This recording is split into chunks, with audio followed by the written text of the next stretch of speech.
जय श्रीमन नारायण। ए पर जे टिप्पणी हम करे जा रहल बा रामानुजदास श्रीमान गट्टू वेणुगोपाल स्वामी जी के द्वारा दिहल गयल बा। अध्याय 9 राजविद्या राजगुहम योग श्लोक 1। इदन्तु ते गुह्यतमं प्रवक्ष्यामि अनसूयवे ज्ञानं विज्ञानसहितं यज्ञात्वा मोक्ष्यसे अशुभात्। गीताचार्य श्री कृष्ण परमात्मा अर्जुन समेत अपनी सबके राजविद्या राजगुहम योग सिखा रहल बानी। परमात्मा कहत बाड़न की अर्जुन अब तक हम तोहरा के आपन महानता आ महिमा के बारे में बतावले बानी, लेकिन का रौरा कौनो ईर्षा महसूस होखत बा?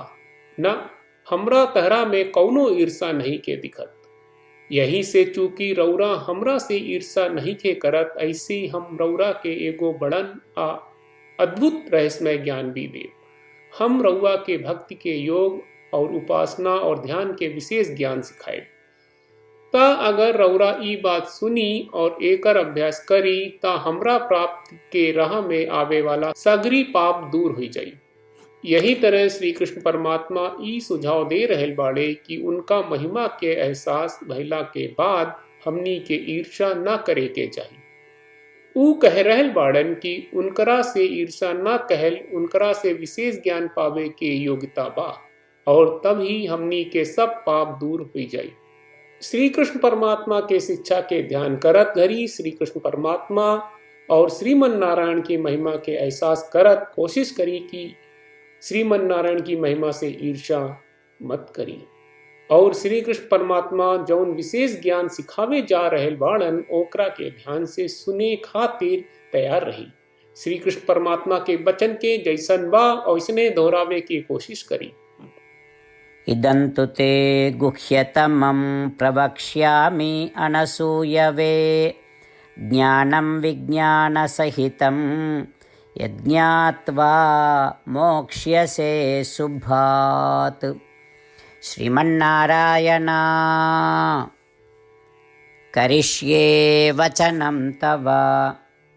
श्रीमद् भगवत गीता का पूरा सार श्री कृष्ण परमात्मा ने अध्याय 18वें के श्लोक 65 से 70 में 8 काम करे खातिर दिले बाड़े।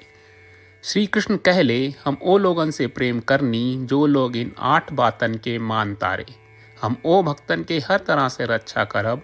श्री कृष्ण परमात्मा के द्वारा बोलल गईल संपूर्ण भगवत गीता सुनला के बाद अर्जुन कहले करिष्ये वचनम त्वा, जेके मतलब बा कृष्ण मैं वही करब जौन आप कही।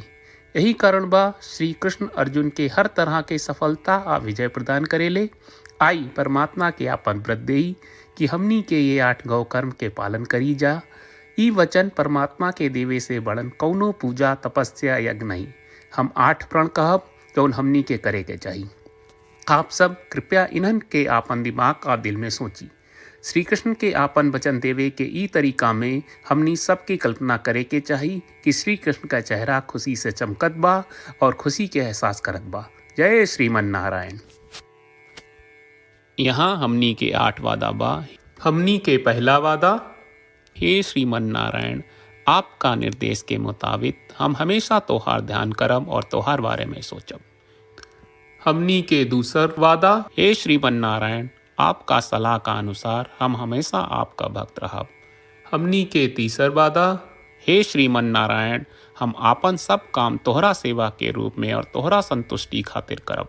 हमनी के चौथा वादा, हे श्रीमन नारायण जैस की आप माने के कहले रहलू, हमरा बहुत विश्वास बा कि हम आपके होई और हम हमेशा आपन दोनों हाथ जोड़ के आपके नमस्कार करब और आपकी पूजा करब। हमनी के पांचवा वादा, हे श्रीमन नारायण हमरा के तोरा बात माम एकम शरणम ब्रज 1866 याद कहले, जहाँ आप हमरा के आपन का अर्पित करे का कहा। श्रीमन नारायण मैं हमेशा तोहरे शरण में रहब। हमनी के छठवा वादा, हे श्रीमन नारायण हमरा के तोहरा बात माँ सुचहा 1866 याद कहले कि आप हमनी के शोक ना करे का आश्वासन दे रहे बड़े, हम अब और शोक ना करब। हमनी के सातवां वादा, हे श्रीमन्नारायण, आपने हमरा खातिर श्रीमद् भगवत गीता के वितरण करके हम सबके कृपा कहले और आशीर्वाद दहले बा। हम वादा करत बानी कि रोजाना कम से कम एक श्लोक पढ़ब या सुनब।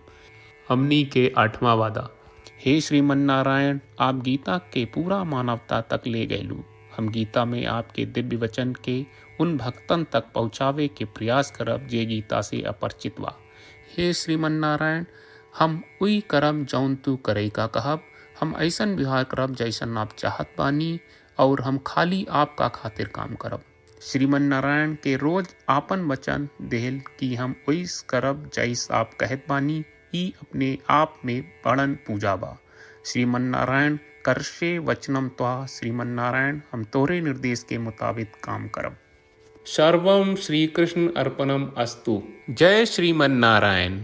इदन्तु ते गुह्यतमं प्रवक्ष्यामि अनसूयवे ज्ञानं विज्ञानसहितं यज्ञात्वा मोक्ष्यसे अशुभात्। इदन्तु ते गुह्यतमं प्रवक्ष्यामि अनसूयवे ज्ञानं विज्ञानसहितं यज्ञात्वा मोक्ष्यसे शुभात्। श्रीमन्नारायण, करिष्ये वचनं तव।